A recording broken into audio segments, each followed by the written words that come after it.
Okay, so welcome back to another kind of plant inventory video. I don't really know what to call these, but today I am here in Matapouri in the Northland region once again, kind of just up the coast from Turukaka where I was last time, and we're going to kind of just do the same thing. So I'm going to walk around, identify some plants, show the plants to you, and yeah, it's going to be a good time. Alright, so right off the bat we have karaka. Its scientific name is Corynarcarpus laevigatus. Quite a distinctive plant. It's got super glossy dark green leaves on the top. On the bottom it's a lighter green but still pretty glossy. And the leaves are relatively thick. I think the term for this is coriaceous. They're kind of leathery. And right next to here we do have some flowers and young fruit forming as well. So we've got this big cluster of fruit and flowers here, and inflorescence kind of emerging terminally from the end of the branch here. And if we just zoom in a little bit further, it's quite hard to get a focus on these because they're so small, but I think most of these are developing into fruit now, but we do have a few flowers there still, kind of tiny little inconspicuous green flowers, so they're not really attracting much for pollination, probably just tiny little flies and whatnot.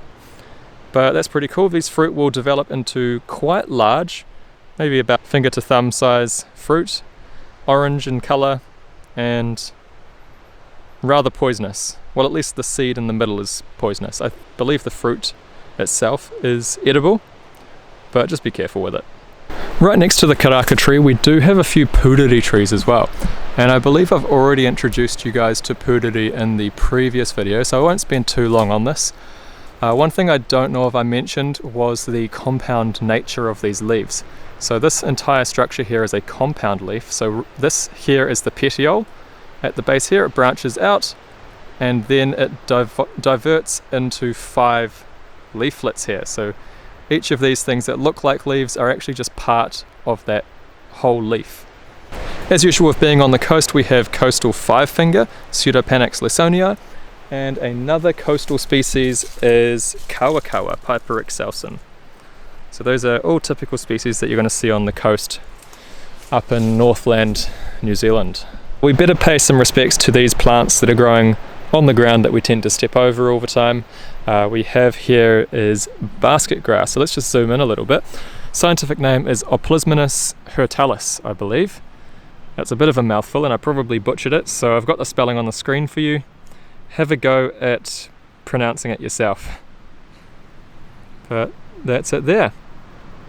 It is a real grass, it's in the Poaceae family. As usual we have a Pohutukawa tree, Metrosideros excelsa. But what's really interesting is that we've got an epiphyte growing on the trunks of this. So this epiphyte is a fern and it is Pyrosia elaignifolia. It is the leatherleaf fern, I believe. And yeah, pretty cool. We do have a fertile frond here, and if I just zoom in a little bit, let's see if we can get that to focus. Come on, there we go. So you can see the sori along the bottom, the little clusters of sporangia. Very cool. In the distance there, there's also a bit of a grove of Nikau palm, Rhopalostylus sapida.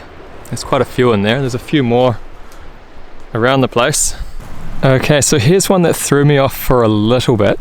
It is in the Calistegia genus, but I believe this might actually be a hybrid. So if we look at the very tip of this, the apex, it is apiculate, which means that it kind of rounds out, but then there's a little kind of sharp point at the very tip itself. So that's an apiculate apex. So this apiculate tip kind of indicates that this might be Calistegia tuguriorum. And further confirming that is that the stem itself, which I won't be able to show you on video, it's just way too tiny. The stem itself has these tiny little, teeny tiny hairs. My camera will not be able to pick it up, but I can see it when I look really closely. And that kind of also confirms that this is probably Calistegia tuguriorum. However, that species, its petioles only reach up to 4 centimeters. Whereas the petiole on this, you can see from my thumb to my pinky, that's the petiole, and that is a lot more than 4 centimeters. The other species that has longer petioles is Calistegia soldanella, and their petioles can be up to 8 centimeters long, so that kind of fits that description a little bit better. However, Calistegia soldanella does not have hairy stems. They have glabrous stems, which means no hairs, and I don't believe they're known to have the apiculate tip either. Those are both characteristics of Calistegia tuguriorum. So that only leaves one answer, and that is that it's either a different species entirely, and I'm completely wrong, or it is a hybrid between the two, which does apparently happen quite often for these two species. So there you have it. So it's a hybrid of Calistegia tuguriorum and Calistegia soldanella. Both native species. The soldanella is the shore bindweed, and tuguriorum is the New Zealand bindweed. Alright, well, in this back dune area we have kind of the typical kind of dry species. We've got some bracken fern here, Pteridium esculentum. Got a cabbage tree up here actually. I've got a Caprosma species here. I'm guessing it's Caprosma macrocarpa. I have to double check the stipules on it. Yes, Caprosma macrocarpa. And we've got Phormium tenax, Harakeke, New Zealand flax. There is a totara here, Podocarpus totara. There you go. So many plants. What am I going to look at next? Okay, this whole time I've actually been stepping right over this plant here. It is Muehlenbeckia pohuihui. I'm guessing it's Muehlenbeckia complexa. I don't actually remember what the other ones are off the bat. Alright, and we've got a Mahoe, Meliscitis ramiflorus. And right next to it is an Acapero, which is Olearia furfuracea, I think.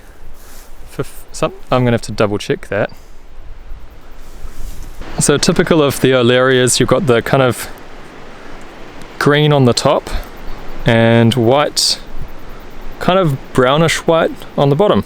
And this plant has flowered somewhat recently. It's got these dry flowers left behind. And we've got Pittosporum crassifolium, Cardo. There's some flowers there.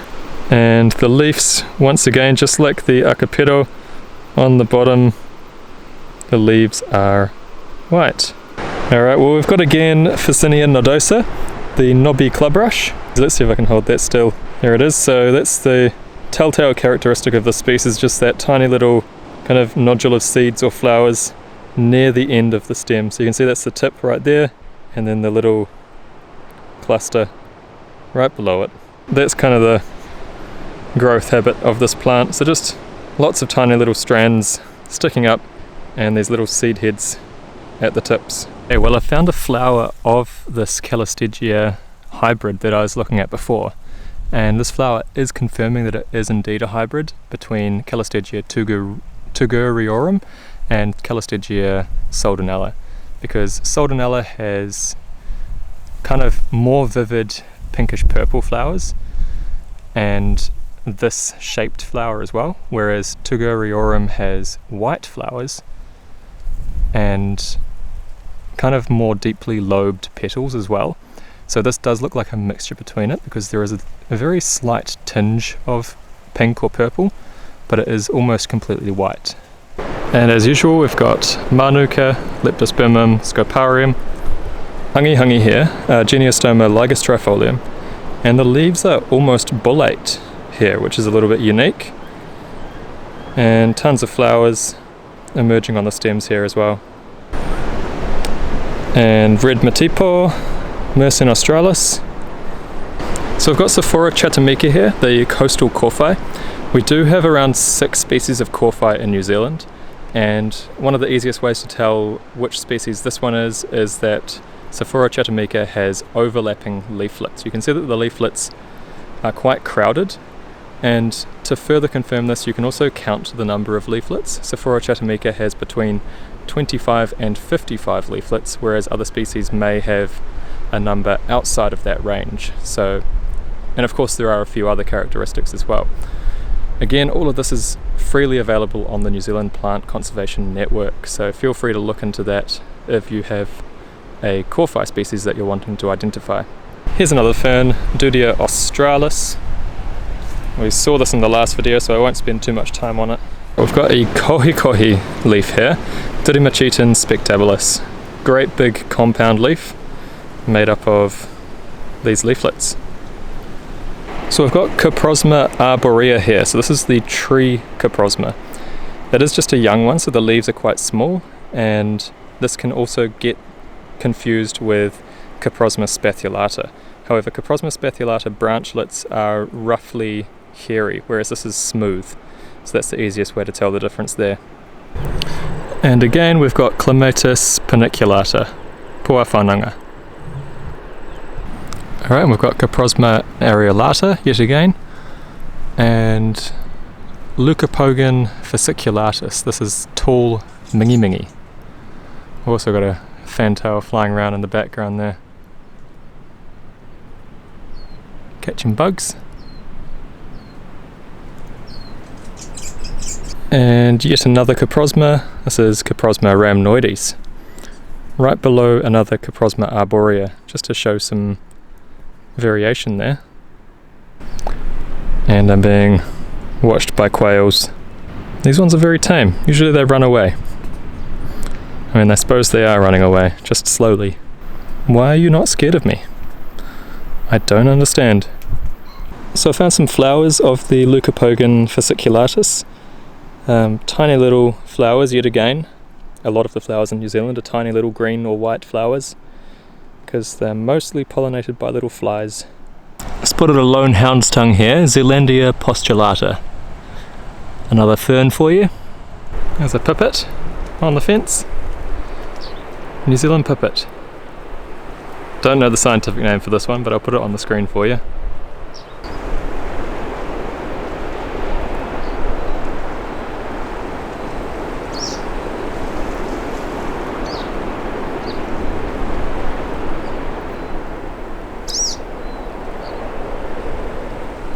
So here's a cool one. This is Tarairi, or its scientific name is Bellschmidtia Tarairi.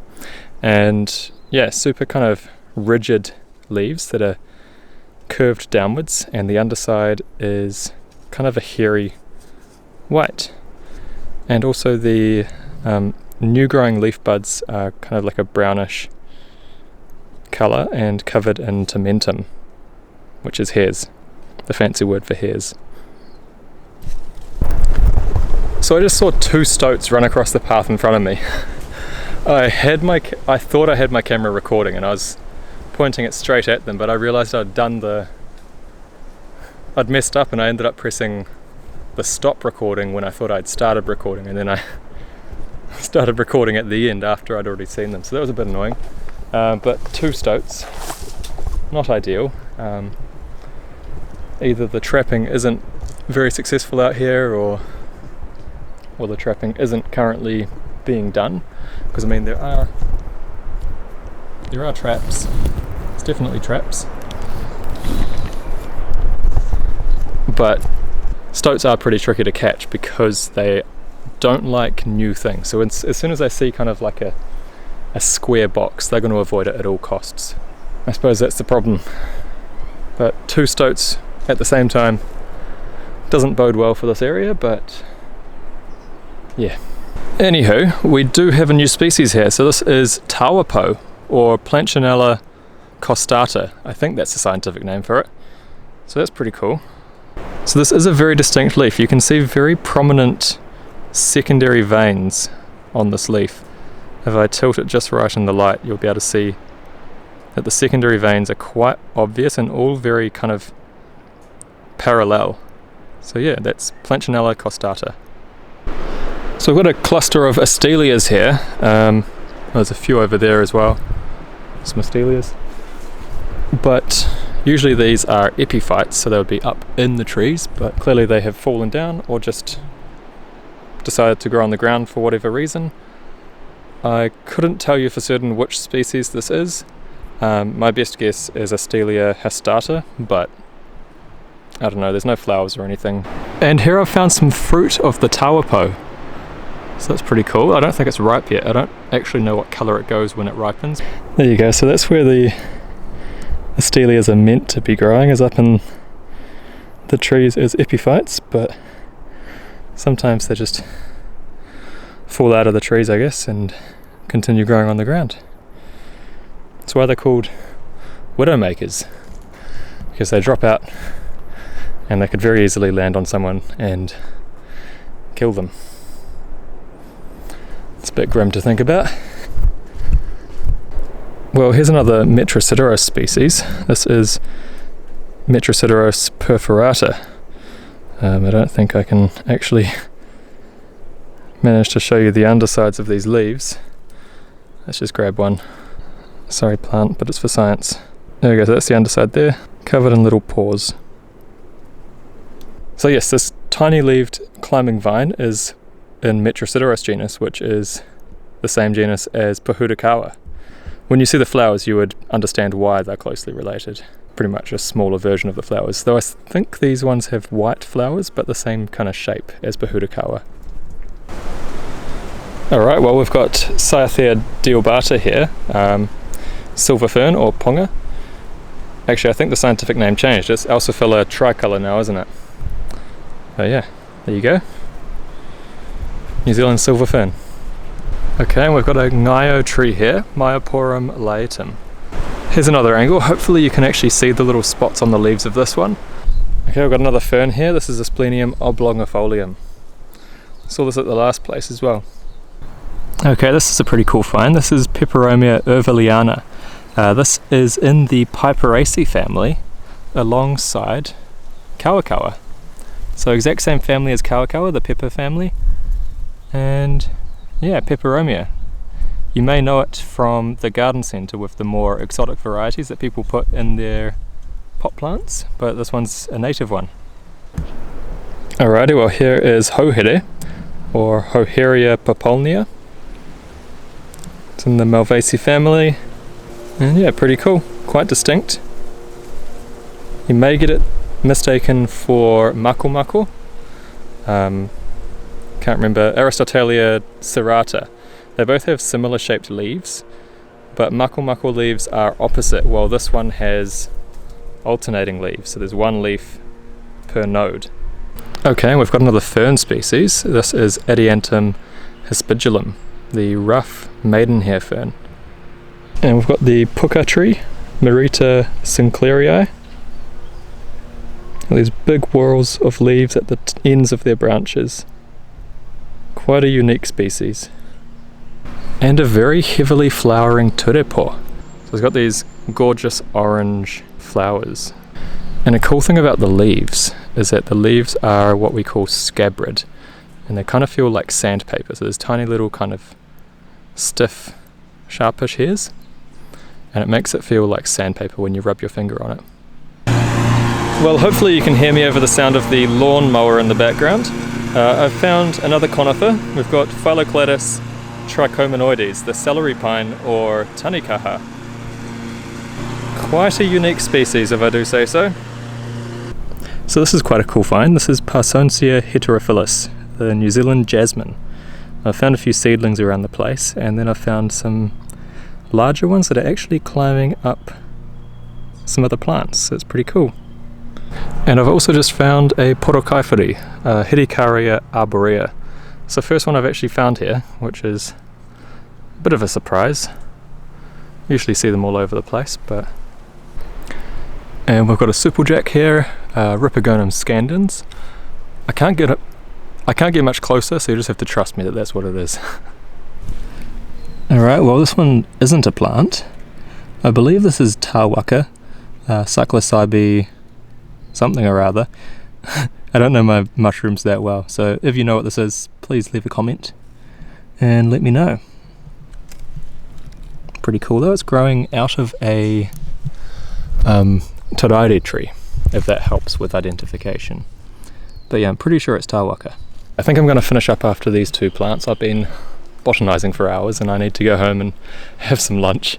But first of all, we've got a tawa tree, Belschmidia tawa, and also Pseudopanax arboreus, which is just the regular 5-finger despite this one having 7 fingers.